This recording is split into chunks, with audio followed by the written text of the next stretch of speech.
brought to you by Silver Pumps. Top quality और consistent performance के लिए सिर्फ सिल्वर पंप नाम याद रखना।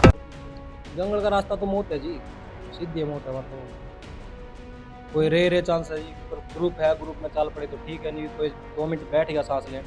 खाने में तो कुछ कौन दिया जी, बिस्कुट के पैकेट थे, वो भी रो पीट के लिए थे बिस्कुट के पैकेट। 200 बड़का ग्रुप, स्पेनिश है उसमें, हरियाणा के 20-25 हरियाणा के साथ में चल रहे। अगर साथ में रह गए तो बच गए, अगर एक भी रास्ता भटक गया वो मर गया। ना जी ना, अगर आए कमा खा लो, किसी एजेंट के बकावे में ना आओ, डोंकी में जाओगे मर के वापस आओ। डेड बॉडी भी नहीं आती थी। हमारे साथ एक लड़का था गुहाने का, अमर सैनी, वो रास्ते में पूरा हो लिया। अमेरिका से डिपोर्ट होकर 119 जो बच्चे हरियाणा के वो वापस लौटे थे, जिसमें जींद का रवि भी था। रवि हमारे साथ इस वक्त कैमरे पर है। वो अपनी आप बीती बताने के लिए तैयार है कि कैसे स्ट्रगल रहा, किन किन बाधाओं से उनको गुजरना पड़ा और वापसी तक का सफर है कैसा रहा। उन सभी बातों के राज खोलने के लिए हमारे साथ है रवि है। रवि जी, आप स्टार्टिंग से ही बात कर लेते हैं, आप कैसे यहाँ से गए पहले वो बताइए। मैं यहाँ से, मेरे एजेंट ने बोला था कि अमेरिका वर्क वीज़ा लगा देंगे तुम्हारा, तो वर्क वीज़े के नाम पे चढ़ाया था यहाँ से। मेरे को 10 जुलाई से घर से निकाला था, 8 दिन मैं रहा, दिल्ली रहा था। उसके बाद 18 जुलाई को दुबई चढ़ा दिया था मैंने। हाँ, उसके बाद 1 महीना वहाँ पे रहे थे। 10 बाय 10 का कमरा था जिसमें, हाँ, उसमें 15 लड़के थे। हाँ, बहुत गंदा काम था वहाँ पे भी। हमने वहीं से बोल दिया था कि हमें अमेरिका नहीं जाना भाई, हमें वापस बुला ले। मैंने लगातार 5-6 दिन उसको बोला कि मेरे को बुला ले भाई, वापस बुला ले, यहीं से बुला ले, मेरे को अमेरिका जाना ही नहीं है। मैं यहीं पे परेशान हो गया। मैंने फ़ोन किए, फ़ोन नहीं उठाए। मैंने रिकॉर्डिंग छोड़ी, मैसेज छोड़े उसके कि भाई वापस बुला ले, मेरे को नहीं जाना। मैं परेशान हो गया यहाँ पे। तो उसने क्या किया, कल चला जाएगा, परसों चला जाएगा, टिकट करा रहा हूँ, एडजस्ट करा रहा हूँ। जो 15 लड़के वहाँ पे थे, कभी दारू पीते थे, कभी स्पीकर बजा देते थे, ना मतलब सोने देते थे ना खुद सोते। परेशान हो गए थे हम वहाँ पे। हाँ, उसके बाद उसने कैसे ना कैसे करके 1 महीने के बाद, 1 महीना 32-33 दिन, उसके बाद मेरा आगे गिन्नी का भी जलवाया। गिन्नी से मैं गया, गिन्नी से गया मेरेक्को, मेरेक्को से सूरीनेम का वीज़ा लगवाया था, एम्स्टर्डम का, फिर सूरीनेम का। वहाँ फिर सूरीनेम इसने बोला कि हमको भाई तुम 18 लाख रुपए दो। अच्छा जी। हाँ, वहाँ पे 18 लाख रुपए दिए इसको, और उसको भी बोला कि भाई आगे निकाल दे अब, तो भी नहीं निकाला उसने। हमारे पासपोर्ट जाते ही खुशवा दिए थे इसने, जमा करवा दिए थे। 15 दिन वहाँ पे रखा। तो घर वाले से कोई बात नहीं होने दी आपको? नहीं, घर वालों से बात हुई थी पैसे के बारे में, जब तो बात हो गई थी, जब उसने लिया पासपोर्ट ले लिए, घर वालों ने भी कैसे न कैसे करके पैसे दिए उसको। उसके बाद 3 दिन हम एक डोंकर के पास रहे, उस घर से निकाल के। तो जंगलों के रास्ते से आप जाते थे तो कितना वो भयंकर रास्ता होता था, कैसे वहाँ से गुजरते थे? जंगल का रास्ता तो मौत है जी, सीधी मौत है वहाँ तो। कोई रे चांस है जी, ग्रुप है, ग्रुप में चाल पड़े तो ठीक है, नहीं कोई 2 मिनट बैठ गया सांस लें तो मौत है उसकी तो। अच्छा जी, सीधे गोली ऐसे बोलते कि अगर कोई वहाँ पर ठहर गया फिर भागने की हाँ, सोचा तो सीधे। दूसरी माफिया उठा लेती है उसको, अच्छा जी। उठा लेती है, या तो एजेंट से पैसे मंगवाती है, एजेंट उनके घर से मंगवाता है पैसे। अगर वो पैसे नहीं देते तो गोली मारते सीधी। तो खाने की कैसी सेटिंग बनी वहाँ पर? क्या देते थे खाने में? खाने में तो कुछ कौन दिया जी, बिस्कुट के पैकेट थे, वो भी रो पीट के लिए थे बिस्कुट के पैकेट। अच्छा जी। हाँ, पानी पिया, पुनामा की नदिया का पानी पिया, उसी से काम चलाया था। तो नक्सली भी कहीं ना कहीं वहाँ से बचना पड़ता था उसे। बहुत बहुत बचना पड़ा था जी।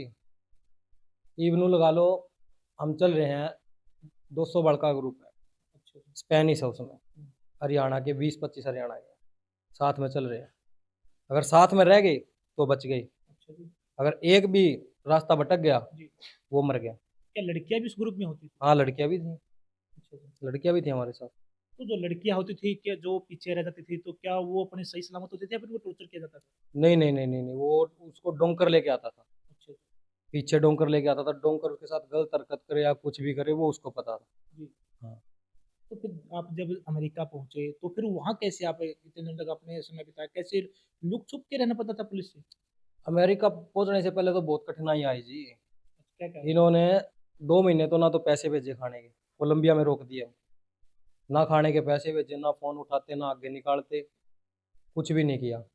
फिर भी कैसे ना कैसे समाधान करके, इनसे बात करके, डोंकरों ने हमारे पासपोर्ट खोस रखे थे, वे बोलते थे पैसे लाओ, वहाँ से भाग गए हम, दूसरी जगह गए। जी। वहाँ जाके फिर हमने एक मतलब हमने फैमिली से पूछा कि क्या किया जाए। अब फैमिली को ये था कि हाँ बच्चे को कुछ ना है, पैसे तो देने पड़ेंगे। अब वहाँ पे इन्होंने हमसे लिए 9 लाख रुपए। अच्छा जी। बोले 9 लाख रुपए दे दो, आगे निकाल देंगे। घर वालों ने वो दिए, प्लाट बेच के दिए।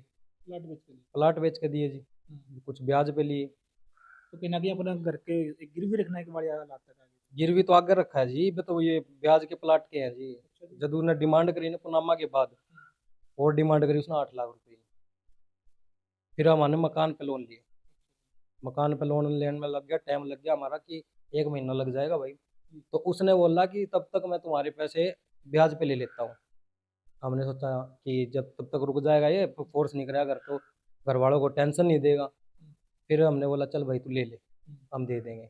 उसने ब्याज लगा दिया जी 10% का। अच्छा जी। काफी 10% तो काफी होता है। 10% का ब्याज लगा दिया जी। 4 लाख रुपए उसने लिए थे और 1 महीने के 40 हजार रुपये ले लिए ब्याज ब्याज के। तो टोटल कितना खर्च आया आपका? मेरा उनको दिए हैं तो 35 लाख रुपए दिए हैं। और जो मेरा ब्याज लगा हुआ है, और ये जो मैंने 2 महीने वहाँ पे खाना भी खाया है, रहा भी हूँ, उससे पहले भी खर्चा किया है, ये मेरा 40-42 के करीब आ गया जी खर्चा। जी। तो फिर आपको ट्रेस कैसे किया यूएसए की पुलिस ने? रेस्ट तो यूएसए की पुलिस ने तो क्या किया जी, जैसे ही बॉर्डर क्रॉस किया, जी। हम बॉर्डर के साथ साथ चल रहे थे बिल्कुल, तो वहाँ पे पुलिस आती है और वो हमें उसमें लेके जाती है, चौकी में लेके जाती है वो वेरिफिकेशन के लिए। वहाँ पे हमारे पासपोर्ट देखे जाते हैं, ओरिजिनल है तो ठीक है, वरना और नहीं है तो उसकी फिर और दूसरे मतलब कैंप में लेके जाते हैं। मेरा पासपोर्ट भी ओरिजिनल था, सब कुछ सही था। मेरे को 7 घंटे चौकी में रखा। उसके बाद लेके गए मेरे को कैंप में। कैंप में रखा मेरे को 21 दिन। उसके बाद मेरे को डिपोर्ट किया। तो क्या एक भारत के नागरिक होने के नाते थे अमेरिका की लैंग्वेज क्या होती है वहाँ की पुलिस वाले? वहाँ पे इंग्लिश बोली जाती थी, एक गाली गुली भी जैसे होती वो इंग्लिश में देते थे। कुछ बोलते थे उससे, कुछ पूछते थे कि हम यहाँ से कब निकलेंगे, क्या हमें मतलब प्रताड़ित किया जाता था? बहुत किया, टॉर्चर तो बहुत किया जाता था। एक टी शर्ट में रखते थे, एसी का टेम्परेचर फुल रखते थे, ऊपर एक मरकरी लाइट लगी होती थी, ओढ़ने के लिए एक पॉलिथीन दे देते थे, सिल्वर फॉइल जैसा पॉलिथीन होता है वो देते थे। वो मरकरी जब जलती थी, वो सिल्वर फॉइल गर्म होता था, अंदर से गर्मी लगती थी, शरीर जलता था। उससे राहत पाने के लिए बाहर निकलते थे, वो एसी ठंड करता था बिल्कुल। हाँ, तो बहुत से बच्चे बीमार भी हुए वहाँ पे। मेडिसिन लेने के लिए जाते थे तो वो बोलते थे मेडिसिन की जरूरत है, तो मना कर देते थे। वो बोलते थे यू नीड ए स्लैब, तुम्हें थप्पड़ की जरूरत है बस। तो कहीं ना कहीं शारीरिक और मानसिक दोनों सही प्रताड़ित थे। बहुत 8 महीने लगे जी मेरे को यहाँ पे। 8 महीने तक सफ़र किया है मैंने। उसके बाद बिना कुछ बताए हमें बोला गया कि तुम्हें दूसरे कैंप में शिफ्ट किया जा रहा है। हथकड़ी लगाई हाथ में, पैर में, कमर पे। मैं चलो वही दूसरे कैंप पे ले जाया जा रहा हूँ, वहाँ पे मतलब वो केस हो जाएगा हमारा, छूट जाएंगे यहाँ से। तो सीधा ही फ्लाइट में बिठा दिया गया। क्या आपको जब वह इतना फ्लाइट में आपको बिठाया जा रहा था, तो क्या कोई वॉशरूम की सुविधा आपको दी या फिर कोई खाने पीने का भी पहले? वॉशरूम की सुविधा बिल्कुल ऐसा था कि हद से पार हो जाती थी ना बात, तब वो लेके जाता था। हथकड़ी, एक हाथ की हथकड़ी खोलता था और ऐसे ऐसे लेके जाता था। तो महिलाएं भी साथ होते थे, उनके साथ भी ऐसे हुआ? नहीं, महिलाओं को हथकड़ी नहीं पहनाई, उनको नहीं हथकड़ी पहनाई। तो अब क्या परिवार जो एजेंट उनके खिलाफ कार्रवाई करना चाहते हैं? कार्रवाई तो करनी है जी, और हम तो मर गए जी, गरीब गरीब आदमी, और करेंगे क्या जी। उन्हें तो एक बार भी, चलो पैसे की तो बाद की बात है, उसने तो एक बार ये भी फोन करके नहीं पूछा कि तू सही सलामत आ गया कि नहीं आया। अच्छा जी। हम्म। तो आप पुलिस प्रशासन से मिले हो? हाँ, मैं कल गया था, जी। सिटी थाने में गया था। जी।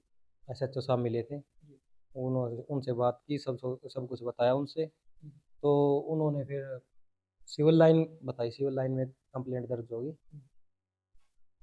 तो परिवार का कहीं ना कहीं, जब परिवार को ये पता चला कि भी बच्चे को डिपोर्ट किया जा रहा, तो उनका भी कहीं ना कहीं सांसें फूल चुकी होगी।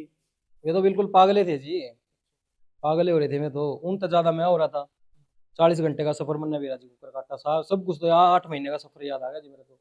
प्लेन में 40 घंटे का सफ़र था, जो 8 महीने का सफ़र सब कुछ याद आ गया। तो जो बच्चे अब भी कहीं ना कहीं डोंकी के रास्ते अपनाते हैं, तो क्या मैसेज देना चाहोगे? ना जी ना, घर आए कमा खा लो, किसी एजेंट के बकावे में ना आओ। डोंकी में जाओगे, मर के वापिस आओ। डेड बॉडी भी नहीं आती जी। हमारे साथ एक लड़का था गुहाने का, अमर सैनी, वो रास्ते में पूरा हो लिया। तो डेड बॉडी क्या करते हो उस डेड बॉडी का वो? डेड बॉडी को रखते हैं, उसमें बर्फ में लगा के रख देते हैं। अगर कोई लेने आएगा, फोन आएगा तो उससे पैसे मांगते हैं। कहीं ना कहीं मरने के बाद भी लूटने का काम करते हो। बिल्कुल जी, 27 लाख रुपए अब मांग रखे थे उसकी डेड बॉडी के लिए, लाने के लिए, किसी को देते ही नहीं। ठीक है, धन्यवाद जी। ये थे हमारे साथ रवि। इन्होंने साफ तौर कहा कि जो बच्चे आज के समय भी कहीं ना कहीं डोंकी के रास्ते से जाते हैं, जो कहीं ना कहीं कम समय में ज्यादा अमीर बनने की चाहत रखते हैं, उनको भी ये मैसेज है कि आप अपने घर पर ही कम ही जो बचता है कम ही खर्च अपना गुजारा करें, लेकिन जो ये मौत का रास्ता उसको ना अपनाए, क्योंकि जो 8 महीने का जो सफर होता है उससे कहीं ना कहीं जो प्रताड़ित रास्ते में जो करना पड़ता है, वहां से उनको गुजरना पड़ता है, वो भी एक कहीं ना कहीं जिंदे जी मरने के बराबर है। और आपसे भी हम रिक्वेस्ट करते हैं कि जो ये डोंकी के रास्ते जो एजेंट होते हैं उनके बहकावे में ना आए और अपने परिवार के साथ ही रहे।